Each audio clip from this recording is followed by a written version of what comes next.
Alors, comment préparer une bonne guacamole pour accompagner la viande? Alors, il faut couper l'avocat, tout premièrement. Hop. Donc, on coupe l'avocat comme voici. Alors là, maintenant que l'avocat est coupé, attendez, on va juste l'éplucher aussi.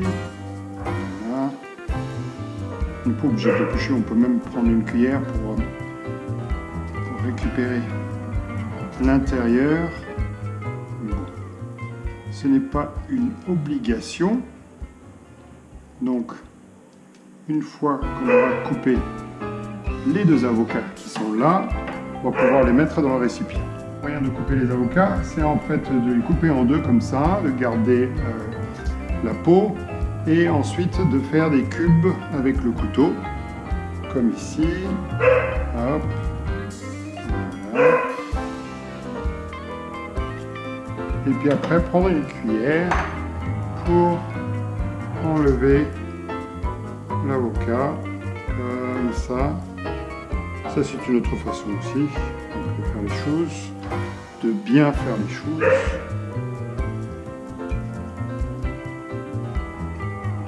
Voilà. Voilà, donc on a l'avocat prêt.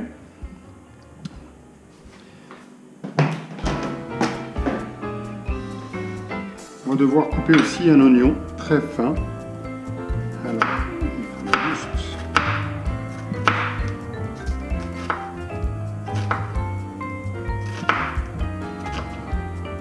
Voilà.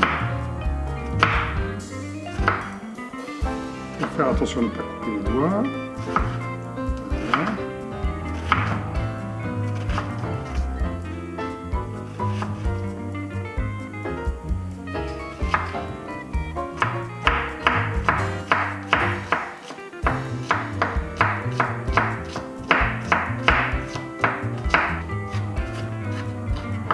Si on n'aime pas trop le goût d'oignon, un quart d'oignon moyen suffirait pour 2 avocats.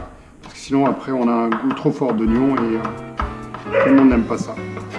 L'essentiel c'est d'ajouter un peu de goût et aussi un peu de croustillant à l'avocat.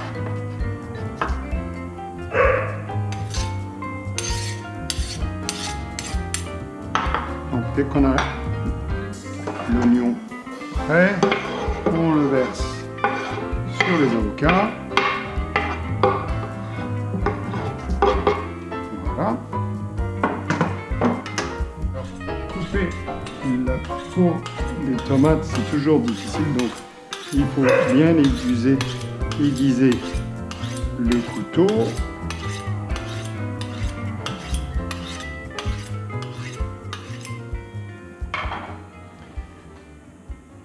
Voilà.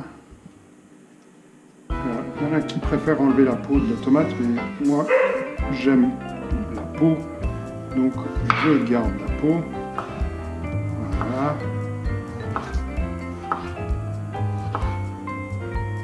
Et on va couper la tomate en petits dés et on va garder ça de côté parce que la tomate laisse son jus assez rapidement, donc on ne veut pas que notre avocat soit trop liquide trop tôt. Voilà, en petit dé, très bien.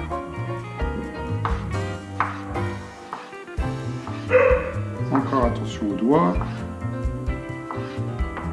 Il y a Laila qui a envie de manger derrière. Bon, elle doit attendre encore un petit peu pour son temps. Voilà. Voilà. Donc, on va mettre les tomates de côté.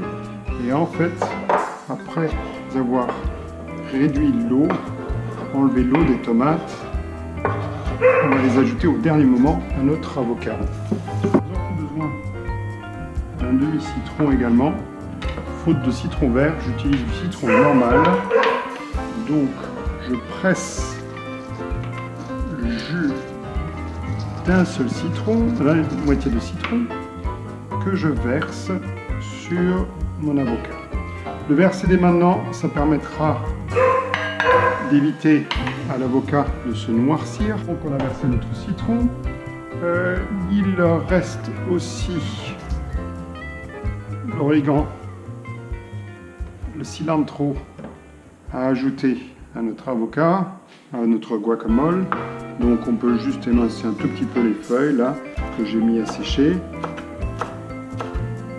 Les émincer comme ça, ça permet à toute la saveur de se dégager des feuilles, mais pas trop quand même. Voilà. Et hop, on ajoute ça également à notre avocat. Trop émincé, après on n'a plus de goût. Voilà. Quand même avoir un peu le goût de l'origan dans la bouche. Voilà. Et on va assaisonner de sel, de poivre. Il y en a qui aiment bien mettre du piment dedans, du piment rouge. Moi j'en mets pas parce que dans la famille il n'y a que moi qui aime le piment, donc pour éviter les bagarres. Voilà, de l'huile d'olive et notre guacamole est prête avant le service. On va juste y ajouter les tomates un peu plus tard. Voilà, je vais ajouter les tomates à ma guacamole. Voilà, que j'ai essoré un tout petit peu. Voilà, et maintenant on va mélanger le tout.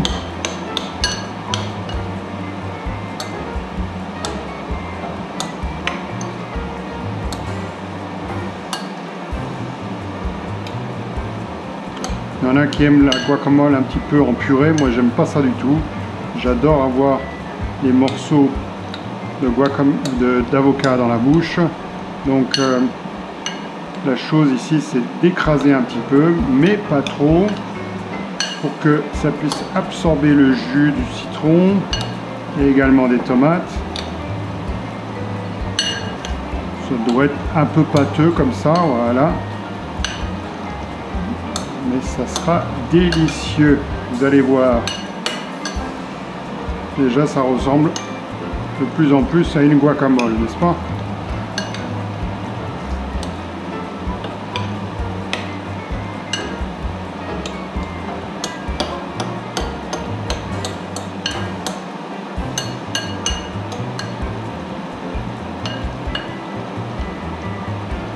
À mon avis, la guacamole est prête.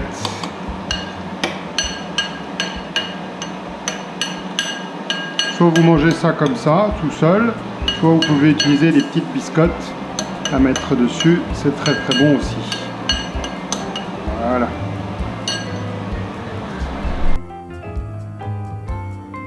Avec de la guacamole, on va avoir un peu de viande également, des steaks, des beefsteaks en fait. Et pour ça, je vais mettre un tout petit peu d'huile de noisette sur ce plat. Voilà. Et je vais donc étaler avec un pinceau à cuisine l'huile pour que ce soit bien distribué sur le plat. Voilà. Puis on va mettre à chauffer ce plat qui est en fonte et qui devrait être très chaud avant de mettre la viande. Alors comment on va vérifier la chaleur? En fait, on ne va pas poser la main dessus, on va tenir juste un petit peu la main à cette hauteur-là. Et si ça commence à brûler déjà à 2-3 cm de hauteur, ça veut dire que c'est la poêle, enfin la fonte est prête. Voilà. Très bien. Pas trop d'huile, parce qu'après ça saute un peu partout et on ne fait pas de la friture. En fait, c'est juste pour que la viande ne colle pas. Voilà. Et en même temps, j'ai allumé le four à 200 degrés, même peut-être un petit peu plus, 210. Et ce qu'on va faire, une fois avoir retourné 2 fois la viande sur le poêle, on va mettre la poêle dans le four et comme ça, ça va permettre une cuisson parfaite. Donc on va retourner la viande 2 minutes et demie de chaque côté et ensuite mettre au four pour 4 minutes, 5 minutes environ. Et à ce moment-là, la viande sera parfaite. Alors, comme je disais, nous attendons que le plat soit chauffé. La poêle, on n'y est pas encore.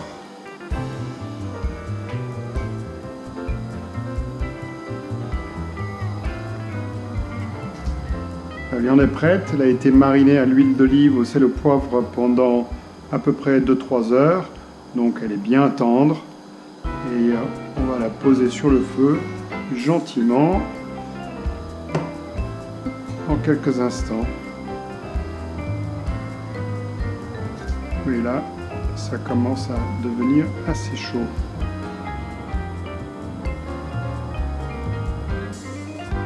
On y est presque. On y est presque. Alors, on va régler nos montres pour 2 minutes et demie. Voilà.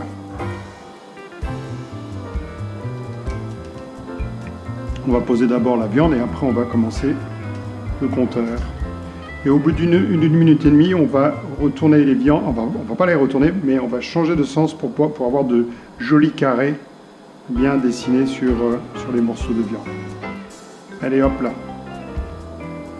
On va mettre donc la viande, hop.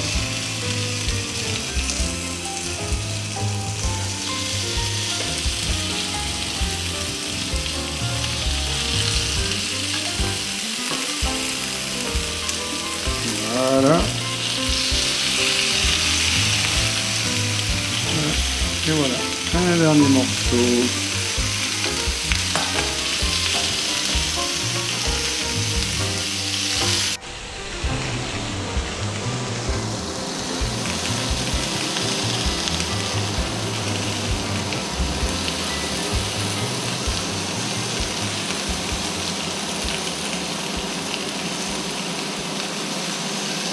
On peut ajouter un peu de sel et de poivre sur la viande déjà.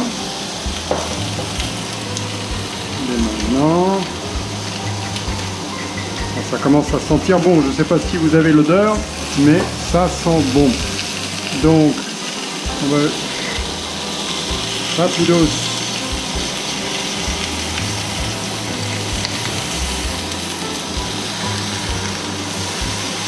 On met les viandes.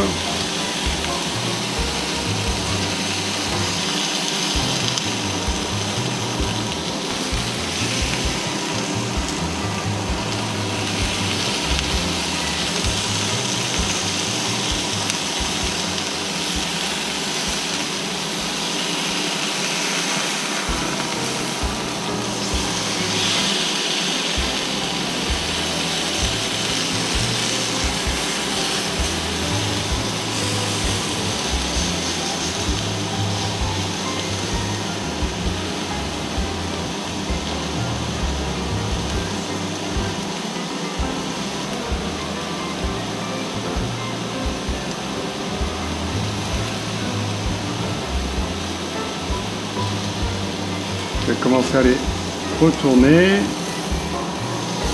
Voilà. Voilà.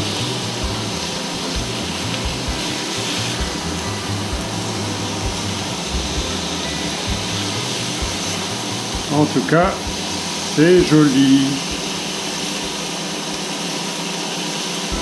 Voilà. On recommence.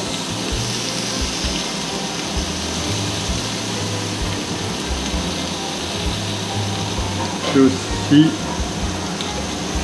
poivré et salé cette face là de la viande.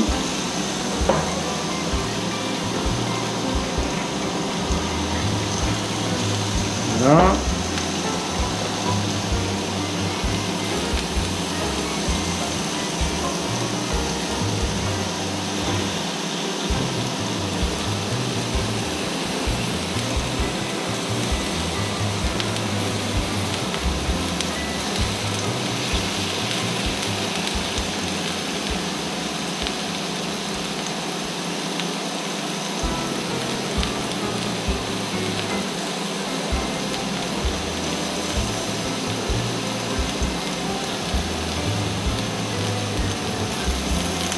1 minute de passé.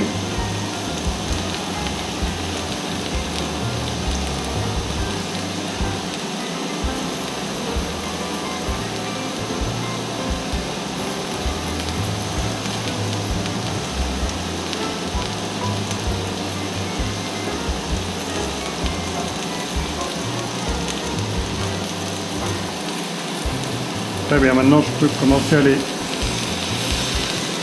changer le sens, là, comme ça. Très bien.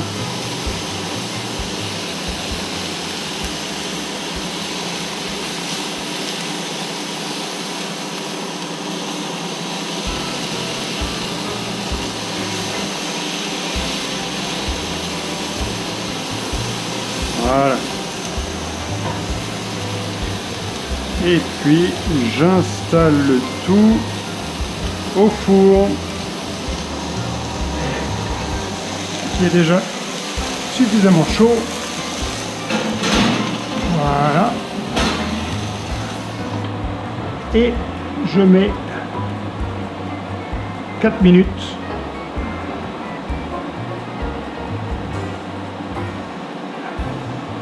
Voilà.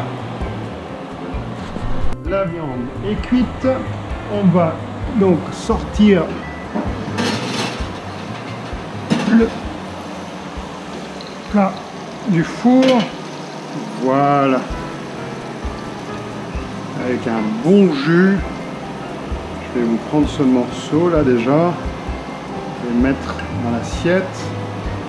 Je vais vous montrer comme il est cuit à point. Oh là là, que c'est beau, regardez-moi ça. Avec son jus, déjà, tendre, très très bon, bien cuit. Enfin non, c'est pas... la cuisson est bien faite, mais il est cuit à point. Voilà. Si vous le laissez un petit peu moins au four, il sera saignant.